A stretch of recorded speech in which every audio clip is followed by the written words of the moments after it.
Hello friends, welcome to Eklavya coaching classes. Eklavya coaching classes की इस online platform पे आपका स्वागत है। मित्रों, एकलव्य कोचिंग क्लासेस की इस ऑनलाइन प्लेटफॉर्म पे हम मॉडर्न हिस्ट्री को पढ़ रहे थे, जिस क्रम में हमने यूरोपियों के आगमन को पढ़ा, जिसमें पुर्तगाल, डच, अंग्रेज और फ्रांसीसियों को देखा है। इसके अलावा मित्रों, हम नवीन राज्यों का उदय देखें, जिसमें हम बंगाल को देख रहे हैं। बंगाल को देखने के क्रम में हमने यह देखा कि बंगाल में किन किन शासकों ने शासन किया और बंगाल का संस्थापक कौन था और किन शासकों ने बंगाल के विकास के लिए क्या क्या योगदान दिया। जैसे मुर्शिद कुली खां किस प्रकार से एक दीवान के पद पर रहते हुए नवाब के पद तक पहुंचा, बंगाल को स्वतंत्र कराया और बंगाल के विकास के लिए क्या क्या कार्य किया। उसके बाद हम लोगों ने सुजाउद्दीन को देखा, सरफराज खां को देखा, अली वर्दी खां को देखा और सिराजुद्दौला को देखा। और सिराजुद्दौला के ही कार्यकाल में हम लोगों ने घटित प्लासी के युद्ध को भी देखा। इसके उपरांत मित्रों, हमने मीर जाफ़र को देखा, मीर कासिम को देखा और मीर कासिम के बाद मीर कासिम का अंग्रेजों के साथ बक्सर के युद्ध को भी हम लोगों ने देखा है। और बक्सर की युद्ध के परिणाम स्वरूप हम लोगों ने मित्रों इलाहाबाद की संधि को भी पिछले 5 सेशन में देख चुके हैं। यदि मित्रों आपने अभी तक नहीं देखा है तो आप जाइए उन 5 सेशन को देखिए और उसके बाद हमसे लगातार जुड़े रहिए, जिससे आपको आने वाले वीडियोस में मॉडर्न हिस्ट्री की अधिक से अधिक जानकारी मिल सके और सहजतापूर्वक आप मॉडर्न हिस्ट्री को क्या कर सके, समझ सके। मित्रों, यदि आपको वीडियो पसंद आ रही है तो वीडियो को आप लाइक करें, शेयर करें और यदि आपने चैनल को अभी तक सब्सक्राइब नहीं किया तो आप चैनल को सब्सक्राइब कर लें। मित्रों, आज का हमारा टॉपिक है द्वैध शासन का। द्वैध शासन बंगाल में किस प्रकार से द्वैध शासन आरोपित किया गया, कब आरोपित किया गया, क्यों आरोपित किया। इस क्रम में हम मित्रों द्वैध शासन देखेंगे, द्वैध शासन की पृष्ठभूमि हम देखेंगे, द्वैध शासन किसे कहते हैं अर्थात इसका अर्थ क्या होता है वह देखेंगे, और प्रणाली अर्थात द्वैध शासन लागू करने का उद्देश्य क्या था वह देखेंगे। किस कारण से बंगाल में द्वैध शासन लागू किया गया इसको देखेंगे, और द्वैध शासन लागू करने का क्या दुष्परिणाम निकला बंगाल में यह भी देखेंगे, और फिर अंततोगत्वा द्वैध शासन का अंत कर दिया गया। यह सब हम लोग इसमें कवर करेंगे। मित्रों, हमने इलाहाबाद की संधि देखी थी। इलाहाबाद की संधि क्लाइव के द्वारा संपन्न हुई थी। क्लाइव प्लासी के युद्ध के उपरांत इंग्लैंड चला गया था, लेकिन जैसे ही बक्सर के युद्ध के बाद इलाहाबाद की संधि का समय आया तो वापस अंग्रेजी शासन ने क्या किया, क्लाइव को भारत भेजा। क्यों? क्योंकि क्लाइव भी वह शख्स था जिसने बंगाल में अंग्रेजी साम्राज्य की नींव रखी थी, अर्थात वही व्यक्ति था जिसने अंग्रेजी साम्राज्य की बीज का बीजारोपण किया था, जो बाद में एक बड़े पेड़ के रूप में फैला। इसीलिए क्लाइव को भारत भेजा गया, क्योंकि वह भारत से पहले से परिचित था, भारत के शासकों को जानता था, उनकी मानसिकता को समझता था, उनकी भावनाओं को समझता था। इसलिए उसको भेजा गया कि वह जाए और इलाहाबाद की संधि क्या करे, संपन्न करे। मित्रों, हमने देखा कि जैसे ही जो बक्सर का युद्ध का परिणाम कहाँ मिलता है, इंग्लैंड पहुंचा, तो सबका मत यह था, मतलब कि सभी यह मानते थे कि क्लाइव ही वह व्यक्ति है। कौन? क्लाइव ही वह व्यक्ति है जिसने भारत में अंग्रेजी साम्राज्य की क्या रखी, नींव रखी। क्लाइव ही वह व्यक्ति है जिसने भारत में अंग्रेजी साम्राज्य की क्या रखी, नींव रखी। उसे ही साम्राज्य सुदृढ़ करने के लिए वापस भेजा गया, अर्थात क्लाइव ही वह व्यक्ति था जिसने अंग्रेजी साम्राज्य की भारत में नींव रखी और फिर से उसे भेजा गया कि आप जाइए और अंग्रेजी साम्राज्य को और मजबूत करिए, उनकी जड़ों को इतना मजबूत कर दीजिए कि कोई हिला ना सके। अतः क्लाइव को भारत भेजा गया। अंग्रेजी क्षेत्र जो थे वहाँ के मुख्य सेनापति और गवर्नर बनाकर, ठीक है, गवर्नर बनाकर उसे क्या किया गया, भारत भेजा गया। और उसने इलाहाबाद की 2 संधियाँ क्या की, संपन्न की, और साथ ही बंगाल में क्या किया, द्वैध शासन लागू किया। और वह द्वैध शासन लागू कर अप्रत्यक्ष रूप से क्या किया, बंगाल की बागडोर अपने हाथ में ले ली। अब अप्रत्यक्ष रूप से अर्थ होता है कि एक होता है प्रत्यक्ष रूप से आप ऐसे समझिए कि आप नगर पालिका या कि विधायक का चुनाव करते हैं, जिसमें आप स्वयं वोट देकर क्या करते हैं, विधायक को चुनते हैं। आप वोट देते हैं और विधायक को चुनते हैं, लेकिन राष्ट्रपति के चुनाव में आप वोट नहीं देते हैं।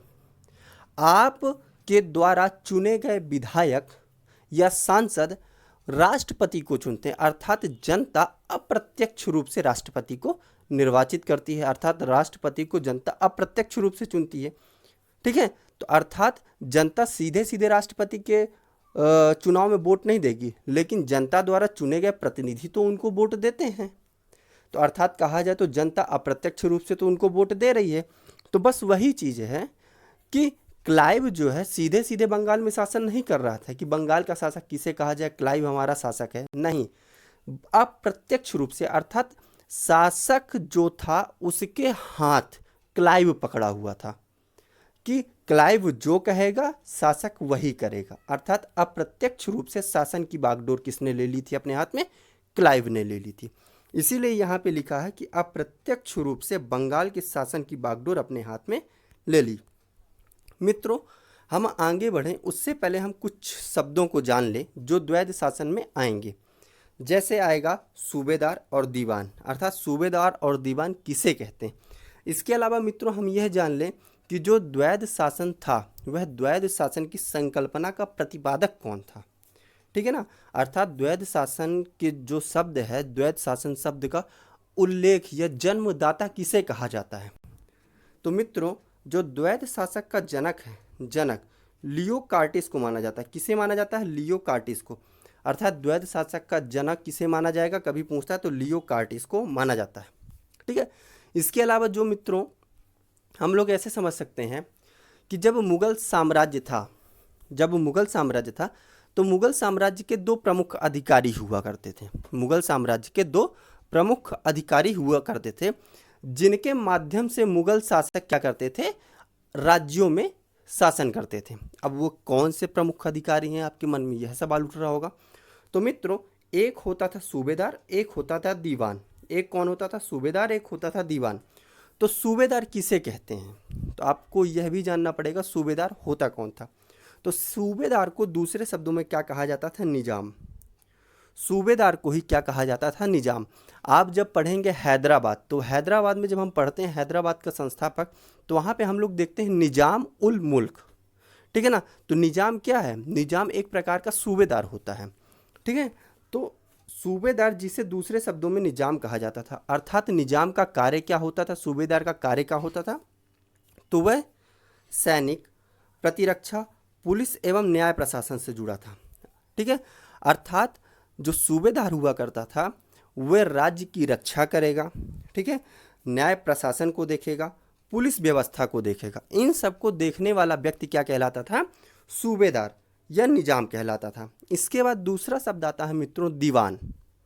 आज भी चलता होगा दीवान साहब, दीवान राय, दीवानी न्यायालय, आप सुनते होंगे अधिकतर सिविल कोर्ट। सिविल कोर्ट को हिंदी में कहते हैं दीवानी न्यायालय। ठीक है, तो एक अधिकारी हुआ करता था मुगल शासन के समय, वो होता था दीवान। अब प्रश्न यह उठता है कि दीवान का काम क्या था और दीवान करता क्या था। ठीक है, तो दीवान का जो मेन काम था वो राजस्व की व्यवस्था देखना, क्या देखना, राजस्व और वित्त की देखरेख करना था। ठीक है, राजस्व का मतलब होता है मित्रों टैक्स। टैक्स ये सब क्या करता था, टैक्स का कलेक्शन करता था।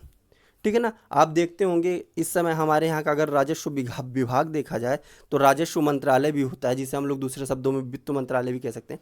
क्यों, क्योंकि ये टैक्स के मामले में सब कुछ देखता है। ठीक है, तो दीवान का काम क्या होता था, राजस्व एवं वित्त व्यवस्था की देखरेख करना। ठीक है, तो मित्रों अब हम देखते हैं कि द्वैध शासन प्रणाली होती क्या है। देखते हैं कि द्वैध शासन प्रणाली होती क्या है। तो जब आप शब्द को देखेंगे, इस शब्द में ही छिपा हुआ है इसका अर्थ कि द्वैध शासन प्रणाली क्या होती है। इसमें 3 शब्द का प्रयोग किया गया। पहला शब्द है द्वैध, एक शब्द हो गया द्वैध, दूसरा है शासन और तीसरा है प्रणाली। ठीक है, तो आप इसको समझिए कि ये क्या है, एक पूरा राज्य है। ये क्या है, एक राज्य है। ठीक है ना, तो द्वैध का मतलब होता है दो, शासन का मतलब होता है कि जो शासन करने वाला होता है। ठीक है, और प्रणाली का मतलब एक प्रक्रिया होता है। ठीक है ना, तो आप ऐसे समझ सकते हैं कि एक राज्य जहाँ 2 शासक, एक राज्य जहां दो शासक एक साथ सत्ता का संचालन करते हैं। ठीक है, ये क्या है, एक राज्य है और इस राज्य में दो शासक हैं और ये दोनों क्या कर रहे हैं, राज्य का संचालन कर रहे हैं। दोनों क्या कर रहे हैं, राज्य का संचालन कर रहे हैं। इसी का अर्थ होता है ऐसी व्यवस्था जहां पर एक राज्य में दो सत्ताएं राज्य का संचालन करती हैं। ऐसी प्रक्रिया को क्या कहते हैं, द्वैध शासन कहते हैं। तो वही लिखा हुआ मित्रों कि जब दो शासक एक साथ सत्ता का संचालन करते हैं, क्या करते हैं, एक साथ सत्ता का संचालन करते हैं, तो इसे क्या कहते हैं, द्वैध शासन कहते हैं। समझिएगा मित्रों, दो शासक हैं, कितने, दो शासक हैं जो एक साथ सत्ता का संचालन कर रहे हैं। इसे ही, इस प्रक्रिया को ही क्या कह देंगे, द्वैध शासन कहते हैं। ठीक है, तो मित्रों हमने जैसा कि आपको बताया वही चीज़ यहाँ पर लिखी हुई है। क्या लिखी हुई है, क्या लिखा हुआ है कि मुगल काल में प्रांतीय प्रशासन दो प्रकार के अधिकारियों के हाथ में होते थे। अर्थात जो मुगल काल चल रहा था वहाँ पे जो प्रांतीय प्रशासन की बागडोर थी वह मुगल शासक दो प्रकार के अधिकारियों के माध्यम से संभालता था। कौन कौन से अधिकारी, जैसा कि हमने पहले बताया मित्रों आपको, सूबेदार। कौन, सूबेदार। सूबेदार को दूसरे शब्दों में क्या कहा जाता है, निजाम भी कहा जाता है। तो इस निजाम का कार्य क्या होता था, सैनिक एवं प्रतिरक्षा कार्य देखना, पुलिस व्यवस्था देखना एवं न्याय प्रशासन की व्यवस्था को देखना। इसके बाद मित्रों जो दूसरा प्रमुख अधिकारी होता था वो होता था दीवान। कौन होता था, दीवान।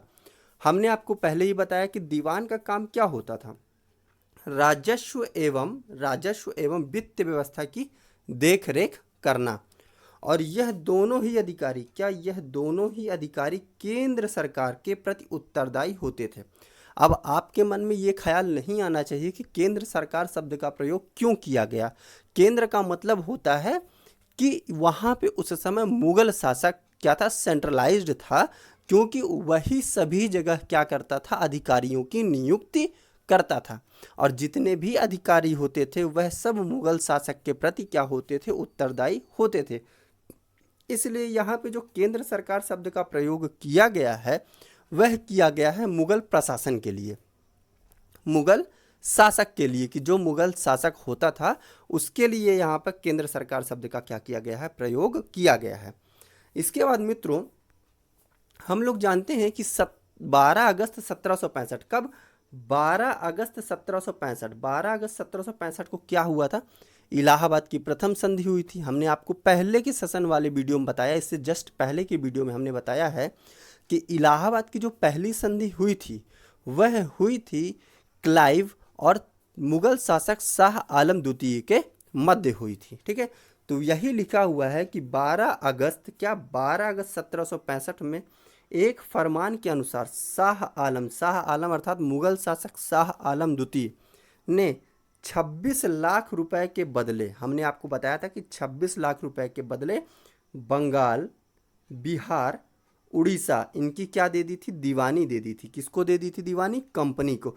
अब आप मित्रों बहुत अच्छे से समझ गए होंगे कि दीवानी शब्द का प्रयोग क्यों किया गया है। यहाँ पे दीवानी का मतलब होता है कि राजस्व का संग्रहण करने की शक्ति किसे दे दी गई थी, कंपनी को। क्यों, अब प्रश्न यह उठता है कि राजस्व संग्रहण की शक्ति क्यों दी गई। अरे भाई, मेन कारण यह था कि अंग्रेजों का मोटो ही यही था कि उन्हें अर्थ चाहिए, धन चाहिए, वह आर्थिक रूप से सुदृढ़ और संपन्न होना चाहते थे। और उन्हें धन कहाँ से मिलता, धन तो मिलेगा भाई बाय द टैक्स प्रोसेस, अर्थात कर प्रणाली की व्यवस्था से उन्हें क्या मिलता, धन की प्राप्ति होती। अर्थात जब उन्हें दीवान का अधिकार दे दिया गया, कंपनी को दीवानी दे दी गई, दीवानी दे देने का मतलब हो गया कि उन्हें क्या दे दिया गया, उन्हें राजस्व वसूलने का अधिकार दे दिया गया। ठीक है, और साथ ही साथ क्या हुआ, क्लाइव ने अल्पवयस्क नजमुद्दौला, अब ये नजमुद्दौला कौन है, हमने आपको बताया है कि जो इलाहाबाद की संधि हुई थी उस समय जो बंगाल का नवाब था वह मीर जाफर का अल्पवयस्क पुत्र नजमुद्दौला था।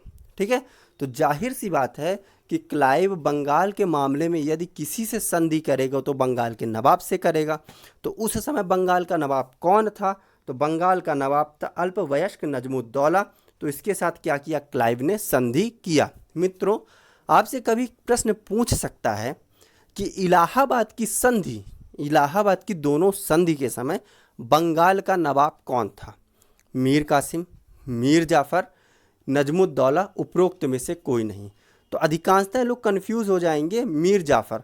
मित्रों, इलाहाबाद की संधि के समय मीर जाफ़र की हो जाती है मृत्यु। इलाहाबाद की संधि से पूर्व ही क्या हो जाती है? मीर जाफ़र की मृत्यु। तो इलाहाबाद की जब संधि हो रही होती है तब उसके अल्पवयस्क पुत्र नजमुद्दौला को गद्दी पर बैठाया जाता है। इसलिए इसका उत्तर यह होगा कि जब इलाहाबाद की द्वितीय संधि मतलब इलाहाबाद की जब संधि हो रही थी उस समय बंगाल का नवाब मीर जाफ़र का अल्पवयस्क पुत्र नजमुद्दौला था, जिसके साथ क्लाइव ने क्या की? संधि की। इस संधि के अनुसार क्या किया क्लाइव ने कि बंगाल में द्वैध शासन प्रणाली लागू किया। क्या किया? बंगाल में द्वैध शासन प्रणाली लागू किया। इसके अलावा क्या किया? इस द्वैध शासन प्रणाली में क्या किया इसने? मतलब बंगाल में तो द्वैध शासन प्रणाली ला दिया, लेकिन इस द्वैध शासन प्रणाली के अंतर्गत कौन कौन से कार्य किए क्लाइव ने? ऐसा क्या किया कि इसे द्वैध शासन प्रणाली के नाम से जाना गया? तो मित्रों, इस संधि में क्या किया क्लाइव ने कि जो सूबेदार था, सूबेदार के अधीनस्थ नायब सूबेदार, सूबेदार के अधीनस्थ नायब सूबेदार के पद का सृजन किया क्लाइव ने, ठीक है ना। और दीवान के अधीनस्थ नायब दीवान पद का सृजन किया, ठीक है। अर्थात जब मतलब कि जब द्वैध शासन की संधि हुई तो ऐसा क्या कार्य किया क्लाइव ने कि इसे द्वैध शासन कहा गया? तो वही मित्रों हमने बताया कि जो सूबेदार था, सूबेदार के अधीन एक नायब सूबेदार पद का सृजन किया किसने? क्लाइव ने। और दीवान के अधीन एक नायब दीवान पद का क्या किया? सृजन किया क्लाइव ने, ठीक है ना। और दोनों ही पद, नायब सूबेदार और नायब दीवान, इन दोनों ही पदों पर अपने समर्थकों को क्या? दोनों ही पदों पर अपने समर्थकों को बैठाया, जिससे क्या हो सके? वह अप्रत्यक्ष रूप से क्या कर सकें? सत्ता की बागडोर अपने हाथ में ले सकें, ठीक है ना। दूसरी चीज इसने क्या किया कि कंपनी ने दीवानी कार्य के लिए, दीवानी का मतलब हो गया, हमने आपको पहले ही बता दिया, राजस्व कार्य, दीवानी कार्य के लिए 2 उप दीवान चुने। क्या किए? 2 उप दीवान चुने। कहाँ के लिए चुने? तो एक बंगाल के लिए चुना, एक बिहार के लिए चुना। तो बंगाल के लिए जो उप दीवान चुना था उसका नाम था मोहम्मद रजा खां, और बिहार के लिए जो चुना था उसका नाम था शाइस्ता खां। इसके अलावा मित्रों, इसने क्या किया कि जो दीवानी और निजामत का कार्य, ठीक है ना, जो दीवानी और निजामत का कार्य भारतीयों द्वारा ही चलाया जा रहा था, लेकिन कहा जाए इसकी जो पूरी शक्ति थी वो पूरी शक्ति किसके पास थी? कंपनी के पास थी। किसके पास थी? कंपनी के पास थी। और जो भारतीय अधिकारी जिनकी नियुक्ति अंग्रेज किए थे वो भारतीय अधिकारी केवल एक बाहरी मुखौटा मात्र थे, अर्थात उनको सिर्फ एक ढांचे के रूप में उपस्थित किया गया था कि भारतीय हैं तो भारतीयों पर भारतीय ही शासन कर रहे हैं, लेकिन जो भारतीय थे जिनकी नियुक्ति अंग्रेज कर रहे थे वो तो अंग्रेजों के हाथों की कठपुतली थे, अर्थात अप्रत्यक्ष रूप से अंग्रेज ही शासन कर रहे थे, लेकिन इस बात का आभास भारतीयों को नहीं था। अब मित्रों, यह प्रश्न उठता है कि बंगाल में द्वैध शासन क्यों लाया गया? ऐसा क्या कारण था कि बंगाल में द्वैध शासन आरोपित किया गया? तो हम लोग ऐसे समझ सकते हैं कि अगर जो अंग्रेज थे, अंग्रेज अगर सीधे तौर पे क्या करते? बंगाल पे अधिकार करने का प्रयास करते तो भारतीय क्या करते? उनका विरोध करते।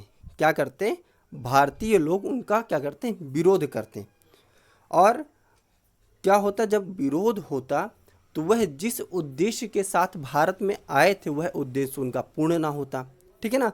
तो वही मित्रों यहाँ पे लिखा हुआ है कि यदि कंपनी स्पष्ट रूप से राजनीतिक सत्ता अपने हाथ में लेती, क्या करती? अपने हाथ में लेती, तो वास्तविक रूप से सबके समक्ष आ जाती। क्या करती? सबके सामने वह वास्तविक रूप से आ जाती, और इसका परिणाम यह होता कि जितने भी भारतीय थे वह सब इसके विरोध में उतर जाते, ठीक है। अगर यह सत्ता अपने हाथ में लेती तो ये सबके सामने आ जाती कि बंगाल का शासक हमारा नवाब नहीं है, अंग्रेज हैं, और हम किसी अंग्रेज के अधीन नहीं रह सकते हैं। हैं, हमारा शासक हमारा नवाब ही था, है और रहेगा। यदि अंग्रेज आएंगे तो हम उनका विरोध करेंगे। जो अंग्रेजों के लिए नुकसानदेह था, इसलिए अंग्रेज अप्रत्यक्ष रूप से शासन कर रहे थे। ठीक है। इसके अलावा क्लाइव यह समझता था कि यदि राजनीतिक सत्ता हाथ में लेता है तो संभवतः अंग्रेजी संसद कंपनी के कार्यों में हस्तक्षेप आरंभ कर देगी। क्यों? क्योंकि अभी जो अंग्रेजी संसद है उसने ईआईसी यानी ईस्ट इंडिया कंपनी को एक व्यापारिक कंपनी का दर्जा दिया है, अर्थात उसे व्यापार करने की अनुमति दिया है, किसी क्षेत्र में शासन की अनुमति नहीं दिया है। अर्थात जैसे ही कंपनी यहाँ पे शासन करती तो ब्रिटिश संसद हस्तक्षेप करने लगती, जो क्लाइव बिल्कुल नहीं चाहता था। इसके अलावा मित्रों, जो कोर्ट ऑफ डायरेक्टर्स थे उस समय समस्त प्रदेश को लेने के पक्ष में नहीं थे, क्योंकि इससे कंपनी के व्यापार में क्या होती, बाधा उत्पन्न होती। इसके अलावा मित्रों, अंग्रेज प्रदेश में राजनीतिक स्थिति के स्थान पर आर्थिक स्थिति को मजबूत करना चाहते थे। वह चाहते थे कि हम सबसे पहले अपनी आर्थिक स्थिति इतनी मजबूत कर सकें कि हमें वह आधार प्रदान हो सके कि हम राजनीतिक सत्ता को अपने हाथ में ले लें। वही लिखा हुआ है मित्रों कि अंग्रेज प्रदेश में राजनीतिक स्थिति के स्थान पर आर्थिक स्थिति को मजबूत करना चाहते थे, जिससे वह सुदृढ़ हो सकें और तदुपरांत राजनीतिक सत्ता को अपने हाथ में ले सकें। आप ये समझते होंगे कि जो ज़्यादा पैसे वाला होता है चुनाव में सबसे ज़्यादा वही खर्चा करता है, ठीक है ना। और जहाँ खर्चा अधिक हुआ जनता उसी के पक्ष में मुड़ जाती है। वह जानता था कि अगर हमें राजनीतिक सत्ता अपने हाथ में रखनी है तो हमें सबसे पहले आर्थिक रूप से क्या होना पड़ेगा, संपन्न होना पड़ेगा, जिससे हम पैसे देकर भारतीयों को अपने पक्ष में झुका सकें। ठीक है। इसके बाद मित्रों, जो इंग्लैंड के अधिकारी थे वह ज़्यादा प्रशिक्षित नहीं थे। इंग्लैंड के पास ऐसे प्रशिक्षित अधिकारी भी नहीं थे जो शासन का कार्यभार संभाल सके, अर्थात उनके पास ऐसे अधिकारियों की कमी थी जिनके माध्यम से वह शासन का कार्य क्या कर सके, संपन्न कर सके। स्पष्ट रूप से राजनीतिक सत्ता हाथ में लेने से इंग्लैंड तथा विदेशी शक्तियों के मध्य द्वंद्व की स्थिति उत्पन्न हो जाती। संभवतः यह सभी शक्तियां संगठित होकर इंग्लैंड के विरुद्ध मोर्चा खड़ा कर देती, जैसे अमेरिका की क्रांति में हुआ था। मित्रों, यहाँ पे कहने का मतलब यह है कि ब्रिटिश भी एक यूरोपीय कंपनी है और भारत में अन्य यूरोपीय कंपनी है, मसलन डच, फ्रांसीसी, स्वीडिश, ऐसे बहुत सारी यूरोपीय कंपनी हैं। तो अगर यूरोपीय कंपनियों में जैसे ही इस बात की खबर जाती कि ब्रिटिश क्या कर रहे हैं, बंगाल में अधिकार स्थापित कर चुके हैं, तो बाकी सब यूरोपीय कंपनी ब्रिटिश के विरोध में एकजुट हो जाती और क्या करती, ब्रिटिश का विरोध करती, जो ब्रिटिश के लिए नुकसानदेह था। ठीक है ना। यही चीज़ यहाँ पे मित्रों लिखा हुआ है। और संभवतः फ्रांसीसी, डच और डेन विदेशी कंपनी सुगमता से कंपनी की सूबेदारी स्वीकार नहीं करती और वह सभी कंपनी को कर इत्यादि नहीं देते जो नवाब के फरमान के अनुसार उन्हें देना था। आप समझ गए होंगे मित्रों कि जो अन्य यूरोपीय कंपनी है ब्रिटिश के अलावा, उन्हें जैसे ही इस बात की खबर होती कि ब्रिटिश को अब हमें कर देना होगा तो वह मना कर देती, कह देती कि भाई हम तुमको काहे को कर दें, तुम्हारी हैसियत हमारी हैसियत तो बराबर है, क्योंकि तुम भी व्यापारी हम भी व्यापारी, तुम भी यूरोपी हम भी यूरोपी, तुम्हें भी व्यापारिक कंपनी का दर्जा प्राप्त है, हमें भी व्यापारिक कंपनी का दर्जा प्राप्त है, तो तुम हमसे अलग नहीं हो, तो हम तुम्हें कर क्यों दें, हम तुम्हें कर नहीं देंगे। और सभी यूरोपीय एकजुट हो जाते हैं और ब्रिटिश के विरुद्ध मोर्चा खोल देते, जो ब्रिटिश के लिए नुकसानदेह होता। इन सभी परिस्थितियों के कारण क्या हुआ, क्लाइव समझ गया कि हमें प्रत्यक्ष रूप से राजनीतिक सत्ता की बागडोर अपने हाथ में नहीं रखनी है, हम अप्रत्यक्ष रूप से शासन करेंगे। ठीक है, अप्रत्यक्ष रूप से, अर्थात नवाब को सामने रखकर नवाब से ही वह कार्य कराएंगे जो हमारे हित में होगा। नवाब को जनता के सामने रखेंगे कि नवाब ही भारतीय जनता का शासक है, लेकिन नवाब हमारे अनुसार कार्य करेगा, वही कार्य करेगा जिससे हमारा हित छुपा हो। हैं, जैसे ही नवाब ऐसे कार्य करेगा जिसमें हमारा हित छुपा हो, तो भारतीय जनता गाली देगी, जूता मारेगी, चप्पल मारेगी, टमाटर फेंकेगी, अंडे फेंकेगी, नवाब के ऊपर फेंकेगी। यही कहेगी कि नवाब हमारा क्या है, काम लायक नहीं है, अयोग्य है, दुष्ट है। हैं, तो हमारा क्या नुकसान हो रहा है, जो जा रहा है नवाब का जा रहा है। ठीक है, तो यही सोच के साथ क्या किया, क्लाइव ने द्वैध संधि की स्थापना की, द्वैध संधि को जारी किया बंगाल में। अब देखते हैं द्वैध संधि के दुष्परिणाम क्या हुए, अर्थात क्या क्या नुकसान हुए द्वैध संधि के। तो रॉबर्ट क्लाइव जो था एक कुशल सेनापति था। क्या था, एक कुशल सेनापति होने के साथ साथ एक अच्छा और सफल कूटनीतिज्ञ भी था। क्या था, एक अच्छा और सफल कूटनीतिज्ञ भी था। जितना सफल वह सेनापति था, सेनापति के रूप में हमने उसकी कार्य देख चुके हैं प्लासी के युद्ध में, और कुशल कूटनीतिज्ञ के रूप में भी हमने उसके प्लासी युद्ध का परिचय देख लिया है, द्वैध शासन के रूप में देख लिया है। इसके अलावा हमने इलाहाबाद की संधि में उसकी कूटनीतिज्ञता देख चुकी है, प्रशासन क्षमता देख चुके हैं, और सेनापति के रूप में हमने प्लासी का युद्ध उसका देखा ही है। अर्थात वह कुशल सेनापति होने के साथ साथ एक अच्छा प्रशासक और सफल कूटनीतिज्ञ भी था। उसने बंगाल में द्वैध शासन की स्थापना कर बंगाल बिहार उड़ीसा, कहाँ, बंगाल बिहार उड़ीसा में अंग्रेजों की स्थिति मजबूत करने का आधार प्रदान किया। ठीक है, द्वैध शासन के माध्यम से बंगाल बिहार उड़ीसा में अंग्रेजों की स्थिति क्या करने का प्रयास किया, सुदृढ़ करने का प्रयास किया।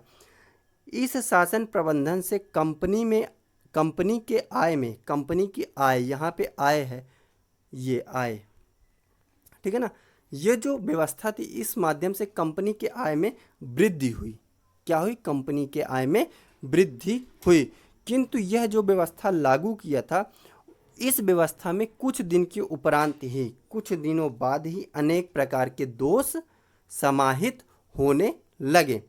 व्यवहारिक रूप में अर्थात वास्तविक रूप में द्वैध शासन का प्रबंधन पूर्ण रूप से क्या रहा, असफल रहा। इसके परिणाम क्या, इसके बुरे परिणाम निकले। यहाँ पे बुरे है, पूरे नहीं है मित्रों, यहाँ पे क्या है, इसके बुरे परिणाम निकले। ठीक है, हमें यह चीज़ का ज्ञात है, अर्थात ध्यातव्य का मतलब ज्ञात होना होता है।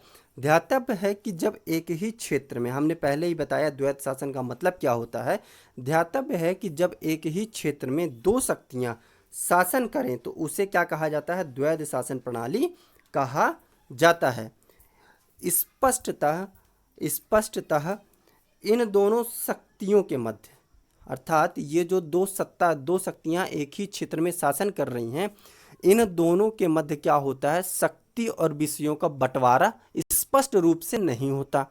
ठीक है ना, स्पष्ट रूप से उचित विभाजन ना होने से क्या हुआ, यहाँ पर समस्या जो विद्यमान थी और ज़्यादा प्रबल हो गई। समझ गए होंगे मित्रों मेरे, अर्थात यहाँ पर यह लिखा है कि द्वैध शासन प्रणाली में जब दो शक्तियाँ, एक अंग्रेज एक नवाब, इनके मध्य स्पष्ट रूप से जब विषय और शक्तियों का विभाजन नहीं हुआ, तो जो समस्या विद्यमान थी बंगाल में वह और ज़्यादा प्रबल हो गई। समस्याओं का अंबार लग गया बंगाल में, समस्या ही समस्या, जहाँ देखो वहीं समस्या, भूखमरी, बेरोजगारी, अकाल, चारों तरफ से बंगाल समस्याओं से क्या हुआ, घिर गया। अंग्रेजों ने बड़ी ही चालाकी के साथ बंगाल की दीवानी तो अपने पास रखा। उन्होंने क्या किया, बंगाल की दीवानी अपने पास रखा, लेकिन निजामत अर्थात सूबेदारी का अधिकार किसे दे दिया, नवाब को दे दिया। अर्थात अंग्रेजों ने अधिकार तो अपने पास रखा, किंतु दायित्व या कर्तव्य नवाब के पास रहने दिया। हमने जैसा बताया कि अंग्रेज यह चाहते थे कि नवाब हमारे अनुसार कार्य करे, अर्थात नवाब जब अंग्रेजों के हित में कार्य करेगा तो जनता की नज़रों में नवाब गिरेगा, अंग्रेज गिरेगा नहीं। अगर जनता किसी के मुंह पे थूकेगी तो नवाब के मुंह पे थूकेगी, अंग्रेजों को नहीं। जनता किसी पर चप्पल मारेगी, गाली देगी, कुछ भी करेगी तो नवाब को देगी। अंग्रेजों का क्या, अंग्रेजों का कुछ जाता ही नहीं है। तो यही चीज़ यहाँ पे लिखा है कि अंग्रेजों ने दीवानी अर्थात दायित्व, अंग्रेजों ने अधिकार अपने पास रखे, दायित्व क्या कर दिया, नवाब को दे दिया। ठीक है ना। और हमें यह पता है कि अधिकार और कर्तव्य दोनों साथ होने चाहिए, क्योंकि केवल अधिकार पास में रहा तो तानाशाही और शोषणकारी प्रवृत्ति हो जाएगी, और यदि कर्तव्य रहा तो निष्क्रियता बढ़ जाएगी। क्या हो जाएगी, निष्क्रियता बढ़ जाएगी। कैसे, मान लीजिए हमें पूरा अधिकार दे दिया गया, हिटलर तानाशाही, फिर वो तानाशाही की चरम सीमा पार कर जाएगा। ठीक है। और यदि हमें कर्तव्य दे दिया गया, हमें यही कार्य करना है, तो निष्क्रियता आ जाएगी। क्यों, हमें कुछ चेंजेस नहीं है, सिर्फ यही जाना, यही करना, यही वापस आना, यही करना, यही वापस आना। इससे क्या हो जाएगी, शिथिलता आ जाएगी, निष्क्रियता उत्पन्न हो जाएगी। ठीक है। और हम लोग जानते हैं कि कंपनी का मेन मोटो क्या था, कि हमें अधिक से अधिक अर्थ की प्राप्ति हो, अधिक से अधिक धन की उगाही करना। तो कंपनी ने अधिक से अधिक धन की उगाही को अपना लक्ष्य माना। क्या कहा, अपना लक्ष्य निर्धारित किया। प्रशासन ठीक से चल रहा या नहीं, प्रशासन ठीक से चल रहा या नहीं, इस ओर ध्यान नहीं दिया। इससे कोई मतलब नहीं है कि प्रशासन सही से चल रहा या नहीं, उन्हें बस धन चाहिए। प्रशासन की ओर ना तो नवाब ने ध्यान दिया और ना ही कंपनी ने, मतलब दोनों ने प्रशासन की ओर ध्यान ही नहीं दिया। क्यों, मान लो अंग्रेज तो ध्यान देने से रहे, अंग्रेज तो अपने हितों की पूर्ति करने में ही संलग्न थे। नवाब इसलिए ध्यान नहीं दे पाया क्योंकि नवाब को जो अधिकार प्राप्त थे वह सीमित अधिकार प्राप्त थे, नवाब को पूरे अधिकार ही नहीं प्राप्त थे। तो नवाब कहाँ से वह कार्य कर पाता जहाँ पे जनता का हित निहित था। समझ में आई बात। अर्थात नवाब वह कार्य नहीं कर सकता था जहाँ पे जनता का हित निहित था। क्यों, क्योंकि उसके अधिकार ही सीमित कर दिए गए थे। ठीक है ना। और जैसे ही क्या हुआ, अधिकार सीमित होने के कारण कंपनी के अधिकार नवाब की आज्ञाओं का क्या करने लगे, उल्लंघन करने लगे। क्यों, क्योंकि कंपनी के अधिकारियों को पता है कि नवाब हमारे विरुद्ध ये काम नहीं कर सकता, कोई बात नहीं, हम उसके आदेशों का क्या कर रहे हैं, लगातार उल्लंघन कर रहे हैं। अब जब आदेशों का लगातार उल्लंघन कर रहे हैं तो भाई प्रशासन कहाँ से देखभाल होगा, प्रशासन की कोई देखरेख कर ही नहीं सकता है। ठीक है। और वो अपना क्या कर रहे थे, राजस्व वसूली में मगन थे। ठीक है ना। इसका परिणाम क्या हुआ, इसका परिणाम यह हुआ कि कृषि की स्थिति गिरती चली गई, व्यापार बद से बदतर होते चले गए। ठीक है ना। और अधिकारियों द्वारा किए गए अत्याचारों का नकारात्मक प्रभाव बंगाल के उद्योगों पर पड़ा। ठीक है ना। उद्योग धंधे धीरे धीरे क्या होने लगे, बंद होने लगे। ठीक है ना। व्यापारियों ने या तो अपना व्यापार क्या कर दिया, बंद कर दिया, या तो दूसरा व्यापार अपना लिया, बेरोजगारी बढ़ने लगी, भूखमरी की स्थिति आ गई। ये सब क्या हुआ, ये सब द्वैध संधि का परिणाम था कि भूखमरी, अकाल, बेरोजगारी, उद्योग धंधों का बंद होना। ठीक है ना।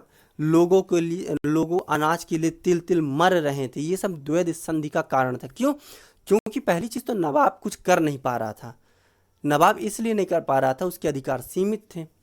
दूसरी तरफ अंग्रेज लगातार शोषण कर रहे थे। क्यों, उन्हें दीवानी का अधिकार प्राप्त था, वो लगातार उगाही कर रहे थे। ठीक है ना। इतना कर आरोपित कर रहे थे कि की किसानों को देना पड़ रहा था। अंततोगत्वा किसानों ने हाथ जोड़ लिया कि हमारे बस की बात नहीं है, हमें माफ़ कर दीजिए, हम नहीं कर सकते। परिणाम क्या हुआ, जब किसानों ने हाथ खड़े कर दिए, उत्पादन क्षमता गिर गई। उत्पादन क्षमता गिर गई तो क्या हुआ, जब उत्पादन नहीं होगा तो भूखमरी आएगी। क्यों, क्योंकि उत्पादन क्षमता, जब अनाज ही नहीं बोया जाएगा तो क्या होगा, भूखमरी आएगी। जब किसानी मतलब जब कृषि ही नहीं होगी तो उद्योगों के लिए कच्चा माल ही नहीं प्राप्त होगा। जब कच्चा माल नहीं प्राप्त होगा तो उद्योग नहीं चलेंगे, उद्योग नहीं चलेगा तो उद्योग बंद हो जाएगा। जब उद्योग बंद हो जाएंगे तो व्यापारी व्यापार कहाँ से करेगा। आप, ये एक लिंक है। अंग्रेजों के शोषण के कारण कृषकों ने कृषि बंद की तो भुखमरी आ गई, अकाल की स्थिति आ गई। कृषि बंद होने के कारण उद्योगों को कच्चा माल की प्राप्ति नहीं हुई। जब कच्चे माल की प्राप्ति नहीं हुई तो व्यापारियों को व्यापार करने के लिए कोई सामान नहीं मिला, तो व्यापारियों ने अपना व्यापार बंद कर दिया या तो दूसरे व्यापार की ओर रुख कर गए। जब उद्योग धंधे बंद हो गए, व्यापारियों ने व्यापार बंद कर दिया, तो परिणाम क्या हुआ, बेरोजगारी बढ़ गई। क्या हुआ, बेरोजगारी बढ़ गई। अब क्या हुआ, द्वैध शासन ने बंगाल के संसाधनों के भयंकर लूट को गति प्रदान कर दी। वही हुआ, भयंकर लूट की क्या कर दी, गति प्रदान कर दी। ठीक है ना। यहाँ तक कहा गया, जब ये सब परिस्थितियां जनित हो गई, ये सब देखा गया, तो कुछ लोगों ने कहा कि हमने आज तक दुनिया में इससे भ्रष्ट सरकार देखी ही नहीं। ये सब भ्रष्टतम सरकार बंगाल में ही देखी गई। अर्थात कहा गया कि अगर दुनिया में नज़र दौड़ाया जाए 1765 के 72 के मध्य कि दुनिया में सबसे भ्रष्टतम सरकार कहाँ पर विराजमान है, जिसके कारण वहाँ के नागरिकों की स्थिति, जीवन शैली सब कुछ दुष्कर हो गया, अकाल हो गया, बीमारी हो गई, हर चीज़, उनका जीवन जीने का तरीका सब कुछ कठिनाई पूर्वक चल रहा है, तो वो नज़र दौड़ाने पे कहाँ नज़र जाती है, बंगाल में। बंगाल से ज़्यादा भ्रष्टतम सरकार दुनिया में कहीं भी नहीं देखी है 1765 से 72 के मध्य में। ठीक है ना। इस द्वैध शासन, जो ये द्वैध शासन था, इस द्वैध शासन के दौर में बंगाल अंग्रेजों के लिए एक प्रायोजित राज्य के रूप में उभरा। इसका दुष्परिणाम इस रूप में सामने आया कि दुनिया का सबसे संपन्नतम क्षेत्रों में से गिने जाने वाला बंगाल, दुनिया के अगर सबसे संपन्न क्षेत्रों की बात की जाए तो उनमें से गिने जाने वाला बंगाल अब गरीबी, बेरोजगारी, अकालों की बारंबारता से जुड़ने लगा। अर्थात जो दुनिया का सबसे संपन्न राष्ट्र हुआ करता था, अब वह अंग्रेजी शासन के कारण गरीबी, अकाल, भुखमरी, बेरोजगारी, बीमारी, इन सब ने इसको चारों तरफ से क्या कर लिया है, जकड़ लिया है। अर्थात अब उसकी वह स्थिति नहीं रह गई है जो पहले हुआ करती थी। इन सब चीज़ों को देखते हुए अंग्रेजी शासन ने क्या किया, 1772 में हेस्टिंग को क्या बनाया, गवर्नर, और हेस्टिंग को गवर्नर बनाकर कहाँ भेजा, बंगाल। और हेस्टिंग जैसे ही बंगाल आया तो उसने जो द्वैध शासन था, द्वैध शासन उसको क्या कर दिया, समाप्त कर दिया। और इसका आधार क्या बताया कि इस व्यवस्था के दोषों के निराकरण, अर्थात ये जो द्वैध शासन है, इस द्वैध शासन के कारण जो आम लोगों को कठिनाइयाँ हो रही हैं, इन कठिनाइयों को निराकरण करने के लिए, इन कठिनाइयों को दूर करने के लिए हम क्या कर रहे हैं, द्वैध शासन को समाप्त कर रहे हैं। इसके अलावा हेस्टिंग ने क्या किया कि जो बंगाल, बिहार, उड़ीसा, क्या जो बंगाल, बिहार, उड़ीसा के जो नायब दीवान थे, कौन नायब दीवान, मोहम्मद राजा खां, राजा सिताब राय, इन दोनों को क्या कर दिया, पद मुक्त कर दिया और शासन की पूरी जिम्मेदारी अपने हाथ में ले लिया। अर्थात शासन का समस्त बागडोर क्या कर लिया, अपने हाथ में ले लिया। इसके अलावा इसने क्या किया कि जो मुर्शिदाबाद, कहाँ, मुर्शिदाबाद और पटना, यहाँ पर जो राजस्व बोर्ड था, इन राजस्व बोर्ड को क्या कर दिया, समाप्त कर दिया। मुर्शिदाबाद और पटना में स्थित राजस्व बोर्ड को समाप्त कर कलकत्ता में, कहाँ, कलकत्ता में एक राजस्व परिषद, क्या राजस्व परिषद की क्या किया, स्थापना की। इसके अलावा जो देसी समाहर्ता, समाहर्ता का मतलब कि टैक्स कलेक्टर, मतलब कलेक्टर कहा जाए, ठीक है ना, तो देसी समाहर्ताओं के स्थान पर अंग्रेजी समाहर्ताओं की क्या किया, नियुक्ति किया। इसके अलावा उसने क्या किया कि 16 लाख रुपए वार्षिक पेंशन के आधार पर नवाब को पद मुक्त कर दिया, पेंशनधारी बना दिया। कहा कि नवाब, हम आपको 16 लाख रुपया दे रहे हैं मैं साल का, आप पद छोड़ दो, क्योंकि अब शासन की पूरी जिम्मेदारी मैं अपने हाथ में ले रहा हूँ, इसलिए अब आपको कष्ट करने की कोई आवश्यकता नहीं है। फिर क्या हुआ, 1773 में क्या आया, एक एक्ट आया जिसे हम लोग क्या कहते हैं, रेगुलेटिंग एक्ट। तो 1773 में जब रेगुलेटिंग एक्ट आया तो उस रेगुलेटिंग एक्ट में यह कहा गया कि जो बंगाल का गवर्नर है, अब वह गवर्नर जनरल हो जाएगा। क्या हो जाएगा, गवर्नर जनरल हो जाएगा। और ये जो गवर्नर जनरल है, इसके अंतर्गत, अर्थात ये जो गवर्नर जनरल है, इसके अंतर्गत तत्कालीन सभी ब्रिटिश प्रेसिडेंसी का शासन उसके हाथों में सौंप दिया। अर्थात जो गवर्नर जनरल है वह पूरे ब्रिटिश प्रेसिडेंसी पर क्या करेगा, शासन करेगा। अर्थात वही निर्धारित करेगा कहाँ पर क्या चीज़ें होनी चाहिए। और पहला गवर्नर जनरल किसे बनाया गया, तो वह था वारेन हेस्टिंग। कौन था? Warren Hastings. ये बहुत इंपॉर्टेंट क्वेश्चन है मित्रों, कई बार पेपर में पूछा गया है कि भारत का यह पहला गवर्नर जनरल कौन है? वारेन हेस्टिंग है, आपको याद रखना है।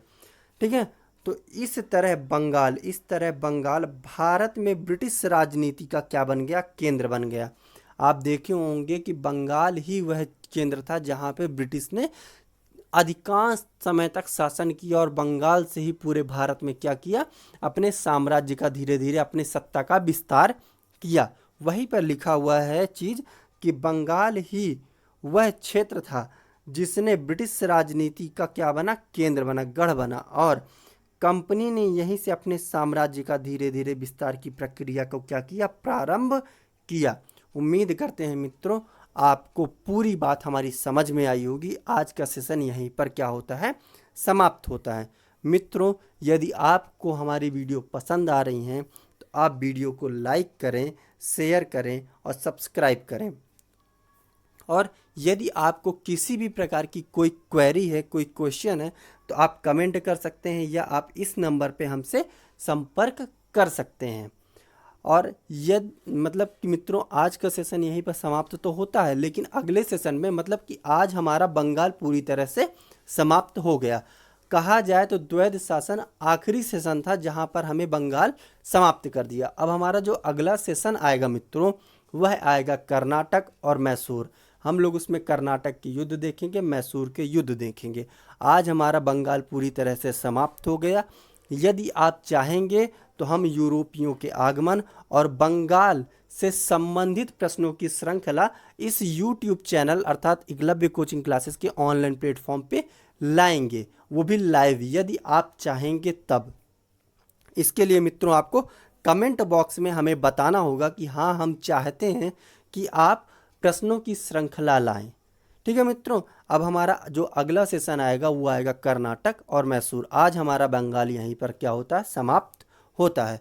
बहुत बहुत धन्यवाद मित्रों। यदि आपको पसंद आ रहा तो आप लाइक ज़रूर कीजिएगा, शेयर भी कीजिएगा। यदि आपने सब्सक्राइब नहीं किया है तो सब्सक्राइब भी कीजिएगा। बहुत बहुत धन्यवाद मित्रों हमसे जुड़े रहने के लिए।